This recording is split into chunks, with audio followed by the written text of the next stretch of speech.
नमस्कार, स्वदेश न्यूज में आपका स्वागत है। मैं हूं आपके साथ है भागीरथ साहू। कोरोना संकट के साथ अब देश में स्वाइन फ्लू ने टेंशन बढ़ा दी है। स्वाइन फ्लू देश की राजधानी दिल्ली के साथ कई राज्यों में दस्तक दे रहा है। कोरोना के बीच दिल्ली में स्वाइन फ्लू H1N1 के 15 दिनों में 15 नए केस सामने आए हैं। मध्य प्रदेश में अफ्रीकन स्वाइन फ्लू के दस्तक के संकेत मिले हैं। भोपाल के पशु अनुसंधान प्रयोगशाला में रीवा जिले के सुअरों के 10 सैंपलों में अफ्रीकन स्वाइन फ्लू वायरल की पुष्टि हुई है। हालांकि मामले में पशु चिकित्सा विभाग के अधिकारी कोई जानकारी होने से मना कर रहे हैं। सुअरों से फैलने वाले स्वाइन फ्लू के लक्षण भी कोरोना की तरह ही होते हैं। ज्यादातर लोग इसे आम सर्दी जुकाम समझकर नजरअंदाज करते हैं और बीमारी जकड़ने के बाद उन्हें इससे गंभीर बीमारी का पता चलता है। विशेषज्ञों का मानना है कि सर्दी जुकाम के लक्षणों के बाद यदि मरीज की कोरोना जांच पॉजिटिव नहीं निकलती तो स्वाइन फ्लू की जांच कराना जरूरी है। कोरोना और स्वाइन फ्लू दोनों के लक्षण समान हैं, इसलिए H1N1 संक्रमित व्यक्ति को भी आसानी से कोविड संक्रमण या मौसमी फ्लू समझा जाता है। विशेषज्ञ मानते हैं कि लोग टेस्ट नहीं करवा रहे हैं, इस वजह से संक्रमितों की संख्या का पता नहीं चल रहा है। स्वाइन फ्लू कोविड की तरह संक्रामक नहीं है। ये बुजुर्गों, कम इम्यूनिटी और पहले से अन्य बीमारियों से पीड़ित लोगों में गंभीर लक्षण दिखाता है।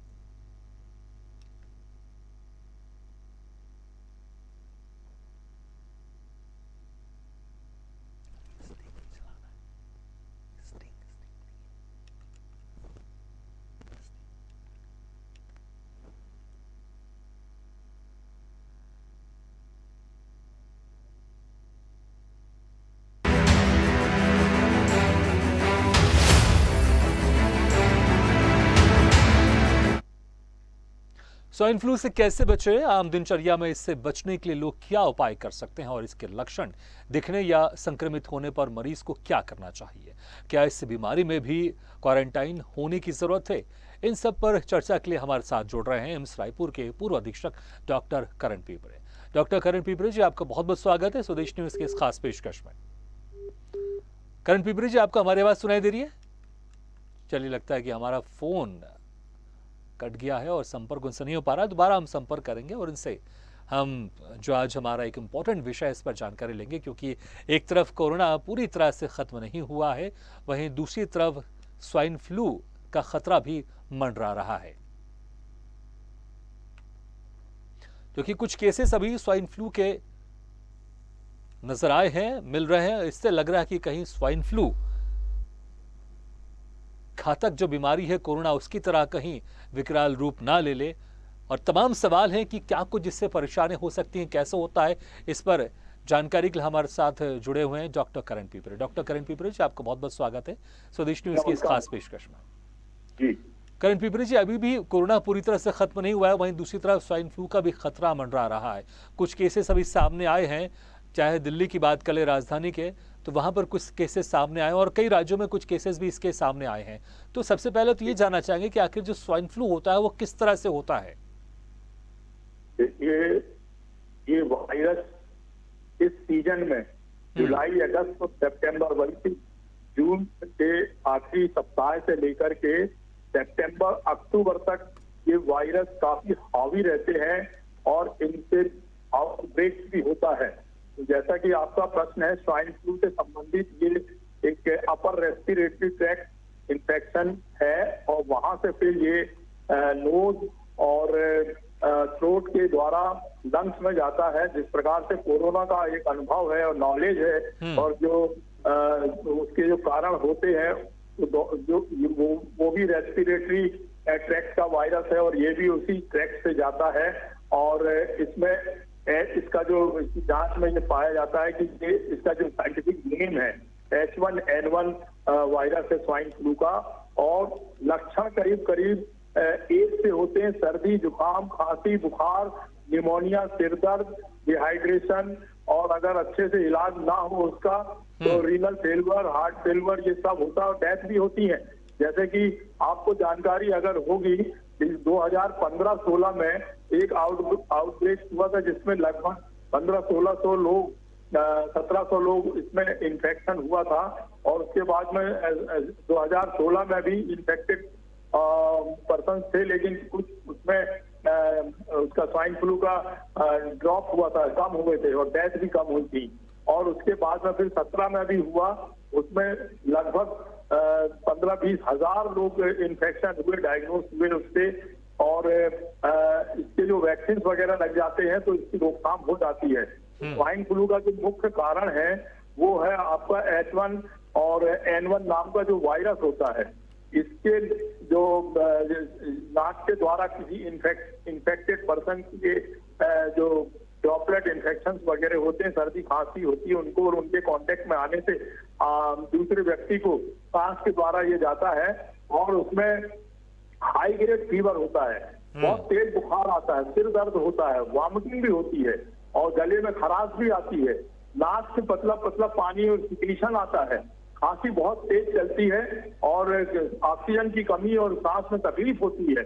और इसमें अर्जेंट मेडिकल सर्विसेज इमरजेंसी की जरूरत पड़ती है और नहीं तो इसमें लाइफ थ्रेटनिंग की भी संभावना रहती है, लाइफ जाने का, जिंदगी जाने का, मौत का डर रहता है। लेकिन ये जो इन्फेक्शन है ये रेयर ही होता है।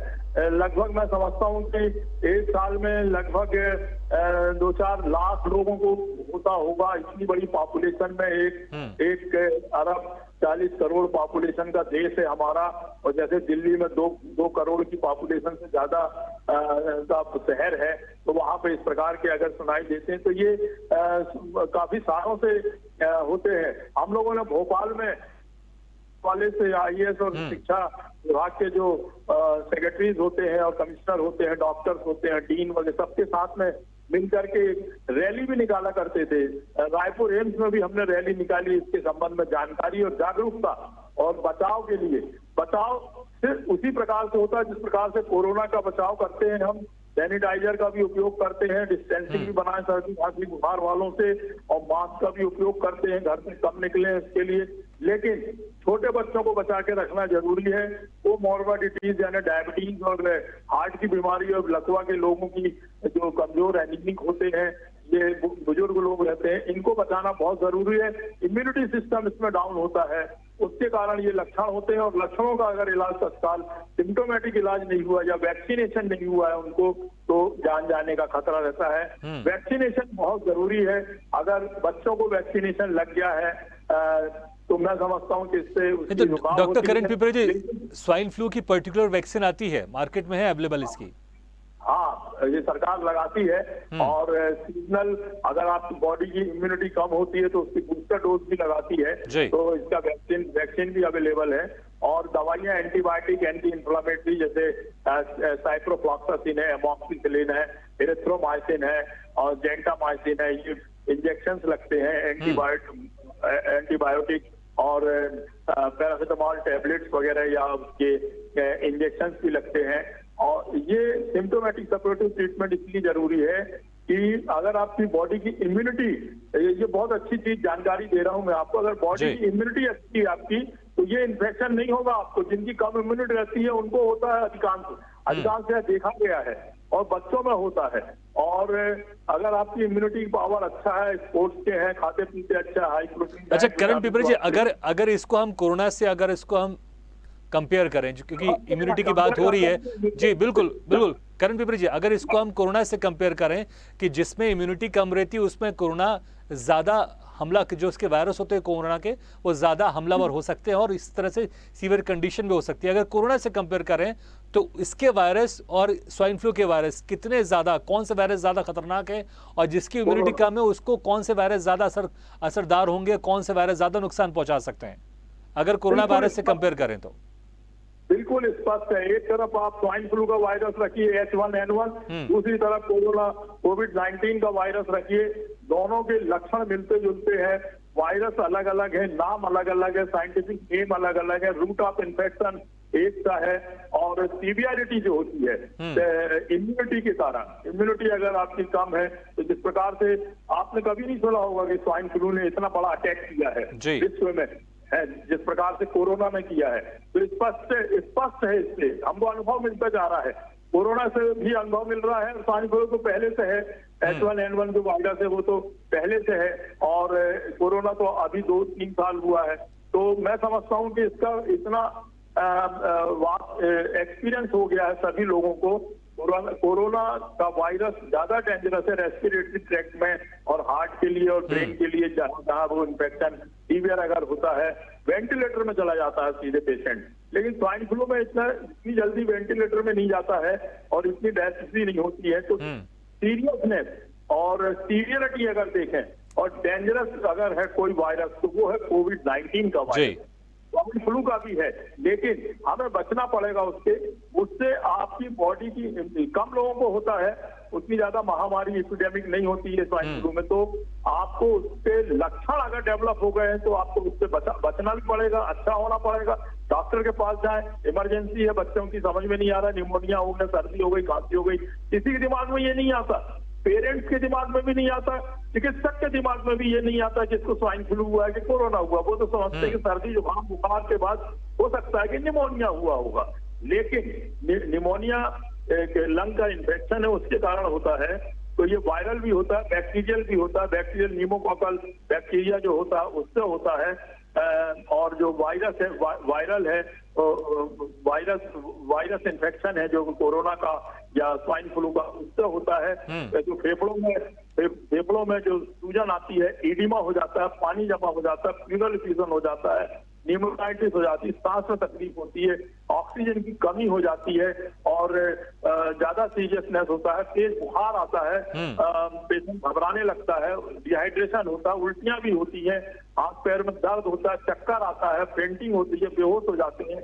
इसके लिए सर्दी जुकाम किसी भी प्रकार का और बुखार हो, तत्काल उसको डॉक्टर को दिखा करके उसकी जांच कराना चाहिए। सबसे सिंपल जांचें हैं, खून की जांचें हैं और एक्सरे टेस्ट है, ये करा करके और फ्री हो जाना चाहिए। और मैं कहूँगा डॉक्टर के पास में कहीं भी जाएं, आजकल हर डॉक्टर, हर अस्पताल, नर्सिंग होम, बड़े अस्पताल, सब जगह उसकी प्रॉपर जांच होती है, खून की जांच होती है, स्पूटम की जांच होती है और ये कंफर्म कर लिया जाता है कि ये जो सर्दी खांसी निमोनिया जो रेस्पिरेटरी ट्रैक्ट की बीमारी है, ये सिंपल कोई वायरल डिसीज या बैक्टीरियल हल्का फुल्के के कारण है कि कोरोना के कारण है कि स्वाइन फ्लू के कारण। बिल्कुल, इसलिए अगर कुछ भी ऐसे लक्षण हो तो हॉस्पिटल आप जरूर जाएं और वहां पर चेकअप जरूर कराएं। डॉक्टर करण ट्रिपर साहब जी, जिस तरह से कोरोना बहुत तेजी से फैलता है, क्योंकि कोई छींकता भी है तो उसके लार्वा से, या कोई खांसता भी है तो उसके लार्वा से वो चीज़ें फैलती है, छींकता है तो उसके म्यूकस से फैलता है, वो सारी चीज़ें हैं, तो बहुत जल्दी जो आसपास लोग होते हैं उनको अपनी जकड़ में ले लेता है। तो स्वाइन फ्लू में अगर कोई संक्रमित है व्यक्ति, तो अगर वो छींकता है या खांसता है तो उसके जो म्यूकस है या लार्वा है वो किस तरह से आसपास जो वहां पर मौजूद लोग होते हैं वो उसको कितना अटैक करता है, अगर मैं फिर से बोलूं कोरोना से कंपेयर करके, क्योंकि कोरोना से कंपेयर इसलिए बार बार कह रहा हूं क्योंकि लोग ज्यादा बेहतर समझ सकते हैं। जी जी, देखिए ये मैं अपने जो सुनने वाले भाई बंद लोग हैं, हमारे जनता है, उसको मैं स्पष्ट बता दूं कि ये एक प्रकार का वायरल इन्फेक्शन है और हम कोरोना को ज्यादा जानते हैं, हम और आप सभी। स्वाइन फ्लू का नाम कम इसलिए सुना है कि इसकी महामारी नहीं हुई है, इतनी ज्यादा डेथ सुनने में नहीं आई है। तो लक्षण दोनों के सेम है और इसका जो इन्फेक्शन का जो पॉजिटिव ऑर्गेनिज्म जो वायरस है, इन्फेक्टेड पर्सन के उससे अगर हमारे आसपास 5-6 फीट की दूरी में हमारे पास में खांसता है या छींकता है या उसके टच में आते हैं तो उसके जो ड्रॉपलेट्स होते हैं वो हमारे चेहरे में आते हैं, नाक के द्वारा, सांस के द्वारा, जो वातावरण में जो एयर है उसमें मिल करके हम उसकी सांस लेते हैं तो हमारे नाक के रास्ते से, थ्रोट, गले से होते हुए फेफड़े में जाता है, वहां जाकर के वो लॉस करता है, मल्टीप्लाई होता है, डिवीजन के 1 से हजारों लाखों करोड़ों हो जाते हैं और जहां जहां उसके रेस्पिरेटरी सिस्टम में जहां जहां वो जो वायरस है वो रहेगा उसमें वहां उसकी जो सेल्स हैं वो सिक्रीशन ज्यादा करेंगी और उसमें रेस्पिरेटरी ट्रैक्ट में अगर ज्यादा सिक्रीशन होगा तो ब्लॉक भी होगा, उसका पूरा बाहर नहीं आता है, निकल नहीं पाने के कारण आपको सांस में प्रॉब्लम होगी, ऑक्सीजन आएगी जाएगी नहीं क्योंकि वहाँ सूजन है फेफड़े के अंदर, तो ऑक्सीजन तो वातावरण में है लेकिन आप ले नहीं पाएंगे तो आपको तकलीफ होगी। ब्रेन में उसकी ऑक्सीजन की कमी होने से आपको बेहोशी के लक्षण आ जाएंगे और खांसी बहुत तेज चलती है, सीने में उल्टियां तक हो जाती हैं। तो ये सब जो लक्षण है ये respiratory tract infection H1N1 swine flu और रेस्पिरेटरी ट्रैक्ट इन्फेक्शन कोविड-19 ये सबसे मिलता जुलता है। और भी हजारों प्रकार के वायरस है जिससे हम सबको कई बार महीने में 1 बार 2 बार, साल में 4 5 6 जी। बार तक सर्दी जुकाम होता है। ये वायरस के कारण है, जो हल्के फुल्के वायरस होते हैं और जो राइनो वायरस बोलते हैं, जो राइनो मीन्स नोज को राइनो कहते हैं। और उसमें आता है जो वायरस, तो जो रनिंग नोज होती है, जो जी पतली नाक होती है, उसके बाद में सर्दी खांसी होती है, सिर में दर्द होता है, ये 2-3 दिन में ठीक हो जाता है, अपने आप ठीक हो जाता है, इसमें कुछ जी। करने की जरूरत नहीं। लोग बात तो विक्स भी लगा लेते हैं, क्रोसिन भी ले लेते हैं अगर ज्यादा होता है तो, और नहीं तो ये अपने आप ठीक हो जाता है। लेकिन इसके बाद जो दूसरा डेंजरस वायरस होता है वो है स्वाइन फ्लू का H1N1 वायरस, और उससे भी ज्यादा खतरनाक जो वायरस है जो आज के समय में चल रहा है वर्तमान में, कोविड-19 का कोविड वायरस जो होता है, कोरोना वायरस जो होता है, वो सबसे खतरनाक होता है। और इसका कंपैरिजन हम स्वाइन फ्लू के वायरस से नहीं कर सकते, क्योंकि इसकी जो डेथ रेट है और सीवियरिटी है कोरोना की, वो बहुत वो ज्यादा कोरोना के है। मुकाबले बहुत कम है, लेकिन जो फैलने का तरीका है वो कोरोना की तरह है, भले इसकी इंटेंसिटी कम है, चाहे वो सलाइवा हो या बिल्कुल, चाहे वो म्यूकस हो या छींकते हैं खांसते हैं उसके ड्रॉपलेट्स हैं, उससे उसके जो आसपास लोग हैं उनसे संक्रमित हो सकते हैं लोग, इसलिए थोड़ा सतर्कता बरतना जरूरी है। Direct contact with infected person, जी। डायरेक्ट कॉन्टेक्ट, ये बिल्कुल। सबसे बड़ा रिस्क फैक्टर है। और जो पुअर इम्यूनिटी है, जिसकी पुअर इम्यूनिटी, उनको ज्यादा खतरा है। जी बिल्कुल। और जिसको जी। पहले से सर्दी खांसी बुखार टीबी इसके लक्षण है, रेस्पिरेटरी इलनेस है, पहले से उसको दमा की बीमारी है, पहले से उसको क्रोनिक इन्फेक्शन है, ऑब्स्ट्रक्टिव पल्मोनरी डिसीज बोलते हैं जिसको, क्रोनिक COPD भी बोलते हैं, लंग का इन्फेक्शन है, इन लोगों को ज्यादा दे आर मोर, बिल्कुल, तो उनको ज्यादा खतरा है। डॉक्टर करण पिपरी साहब, आम जो दर्शक देख रहे हैं वो ये जरूर जानना चाहेंगे, आपने हालांकि बीच में जिक्र जरूर किया, लेकिन मैं चाहूंगा एक बार आप फिर से और क्लियर जिक्र कर दें कि इसके लक्षण को हम कैसे पहचानें, क्या चेक करने के बाद ही डॉक्टर हमें बता पाएगा कि ये लक्षण स्वाइन फ्लू के हैं? क्या आम इंसान खुद अपने तरीके से स्वाइन फ्लू के लक्षण पहचान सकता है? अगर पहचान सकता है तो कैसे पहचान सकता है? और शुरुआती दौर में पहचानने के बाद वो अपने खाने पीने को लेकर किस तरह से ध्यान रखे और कौन सी दवाई वो शुरुआती दौर पर ले सकता है, ये भी बताएं। बहुत बढ़िया। मैं अपने प्रदेशवासी और देशवासी दर्शकों को ये जानकारी देना चाहता हूँ कि अभी का जो मौसम चल रहा है, ये बरसात का मौसम है। इस बरसात के मौसम में वायरल इन्फेक्शन, बैक्टीरियल इन्फेक्शन बहुत ज्यादा होते हैं, लेकिन हम चर्चा कर रहे हैं इस समय स्वाइन फ्लू की, और इसका कंपैरिजन कर रहे हैं कोरोना वायरस से। तो स्वाइन फ्लू में सर्दी जुकाम होता है, जो पर्सन होते हैं जो इन्फेक्टेड होते हैं, जो आसपास पड़ोस में हमारे भाई बंधु और रिश्तेदार या स्कूल में या सब्जी मंडी में या ट्रेन में बस में कहीं भी जाते हैं, यदि उसको कोई इन्फेक्शन है और वो सर्द से खांसता है या छींकता है और उसके हवा के में मिल जाने के कारण वो जो कीटाणु वायरस है H1N1 वो हमारे सांस के द्वारा हमारे मुंह में भी जाता है, जिसको हम डायरेक्ट कांटेक्ट बोलते हैं विद इन्फेक्टेड पर्सन। ये सब, और जो रिस्क फैक्टर है इसमें, ये इम्यून सिस्टम अगर आपका कमजोर है तो आपको होने के चांसेस हैं, लेकिन इसके जो लक्षण है बहुत ज्यादा रेस्पिरेटरी ट्रैक्ट इन्फेक्शन की बीमारियों से मिलते जुलते हैं। लेकिन खास लक्षण जो होते हैं, नाक का बहना जिसको सर्दी बोलते हैं, गले का दर्द और जुकाम होना और सिर में दर्द होना, ये स्टार्टिंग के फर्स्ट डे के लक्षण है। सेकेंड डे में सर्दी खांसी और ज्यादा तेज होगी, सांस लेने में तकलीफ होगी, और अगर स्वाइन फ्लू की बीमारी है तो आपके फेफड़े में निमोनिया होने का डर रहता है, सूजन आ जाती है, एडिमा हो जाता है, ऑक्सीजन की कमी होती है। तत्काल लोग बाग इतने बड़े बड़े हॉस्पिटल हैं उसमें ICU में भर्ती करते हैं, और ये जानकारी आपको होना चाहिए। इस मौसम में अस्पतालों में सबसे ज्यादा भीड़ सर्दी जुकाम और फेफड़े की बीमारियों की लगती है। आप इन लक्षणों से आप अपने आप को पहचान सकते हैं कि आपको स्वाइन फ्लू हुआ है या सर्दी जुकाम का हल्का सा बुखार या दर्द है।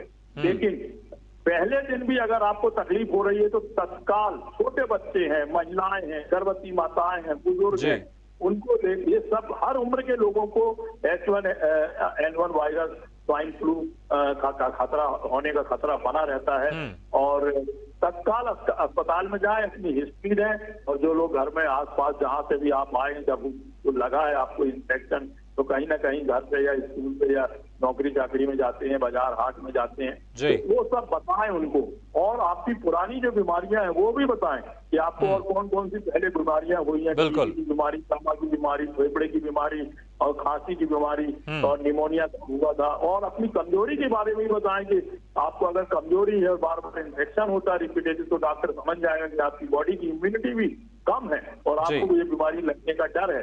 फिर डॉक्टर उसका टेस्ट करेंगे, अगर उनको लगता है कि विशेष जांच की जाए। अभी कोरोना काल है, सर्दी जुकाम में भी हमको RT-PCR करना पड़ता है कोरोना के लिए कंफर्म करने के लिए, और अभी भी 1000-2000 केस यहाँ वहाँ मिल रहे हैं और कुछ मौतें भी हो रही हैं, 20-25। इतने बड़े देश बड़ा है हमारा, नंबर अभी कम है।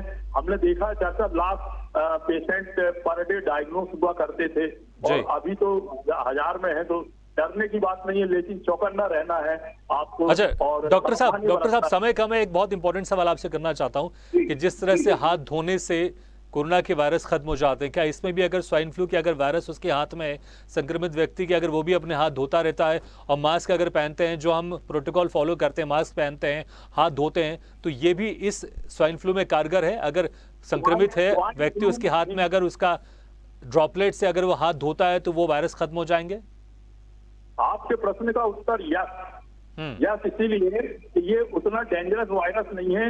अगर आप सैनिटाइजर और साबुन से हाथ धोते रहते हैं कहीं से भी आने के बाद में, चेहरे को धोएं आप, आंख को और फेस को धोएं, हाथ को धोएं, और सैनिटाइजर का उपयोग करते हैं, साबुन से अगर हाथ मुंह धोते हैं, तो आपको ये इन्फेक्शन होने की संभावना ही मैं समझता हूँ कि नहीं होगी। हम लोग क्योंकि आम जनता से ज्यादा हम लोग हॉस्पिटल में रहते हैं, OPD में रहते हैं, मरीजों के घेरे रहते हैं, और जब हम सभी डॉक्टर लोग भी बचे रहते हैं, तो ये मान के चलिए कि इस वायरस से डरने की जरूरत नहीं है। लेकिन मैं हमेशा आपको ये बोलूंगा कि जब कभी सरकार या मीडिया के द्वारा ये बताया जाता है कि हमको सावधानी बरतना है, इसमें इस वायरस के मरीज मिल रहे हैं, तो हमको बहुत ज्यादा सावधान होना चाहिए, क्योंकि हम कोई भी नहीं चाहता कि इसके एक भी केस बढ़े। बिल्कुल सावधान रहना बहुत जरूरी। डॉक्टर साहब एक समय बहुत कम है, लेकिन उसमें एक इंपॉर्टेंट सवाल और पूछ लेता हूं आपसे मैं। अक्सर जो छोटे बच्चे होते हैं उनको जो वैक्सीन लगती है, उसमें सारा आजकल चिकन पॉक्स से लेकर बहुत सारी तमाम वैक्सीन होती है, तो क्या उसमें, जैसे आपने जिक्र किया कि स्वाइन फ्लू की भी वैक्सीन है, क्या उस चार्ट में, वैक्सीन की चार्ट में स्वाइन फ्लू की वैक्सीन होती है? और कोई व्यक्ति अगर अभी लगाना चाहे, क्या उम्र का भी कोई दायरा है, कभी भी लगा सकता है वो वैक्सीन? हाँ, उम्र का इसमें कोई वो नहीं, कभी भी लग जाता है। जब कभी ऐसी एपिडेमिक की लहर रहती है तो लोग बाग इसके वैक्सीन भी लगवा लेते हैं, और जरूरत पड़ती तो बूस्टर डोज भी लगवा लेते हैं 1 साल के बाद में, ताकि आपकी बॉडी की इम्यूनिटी उसके वायरस के लड़ने के लिए पर्याप्त रहे।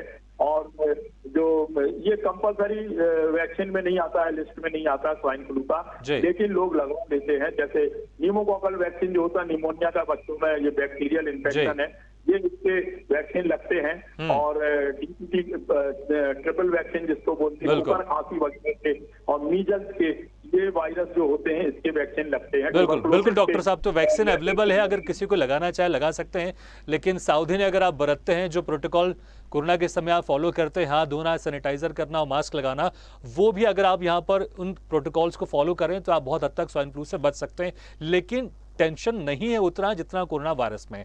डॉक्टर करण पिपरे साहब, बहुत बहुत शुक्रिया हमारे इस खास पेशकश में जुड़ने के लिए और इतनी अहम जानकारी देने के लिए हमारे दर्शकों को बहुत बहुत शुक्रिया एक बार फिर से। तो स्वाइन फ्लू के केसेस देश में बढ़ते जा रहे हैं, कई राज्यों में इसके केसेस बढ़ते जा रहे हैं, लेकिन जैसे हमारे डॉक्टर साहब ने कहा, करण पिपरे साहब ने, कि कोरोना की तरह इतना खतरनाक नहीं है। लेकिन अगर आप सावधानी नहीं बरतेंगे तो हो सकता है कि आपको ये ज़्यादा परेशान करे। अगर आपकी इम्यूनिटी कमज़ोर है तो आपको ज़्यादा सतर्क होने की ज़रूरत है। इसलिए अपने खान पान का ध्यान रखें और हाथ सैनिटाइज करते रहें, मास्क का उपयोग करें, और अगर कुछ भी लक्षण अगर आपको नजर आते हैं अपने शरीर के अंदर तो तत्काल आप डॉक्टर से संपर्क करें। इसी के साथ हमारे इस खास पेशकश में फिलहाल इतना है, लेकिन खबरों का सिलसिला लगातार जारी है। आप देखते रहिए स्वदेश न्यूज़, सबसे पहले देश।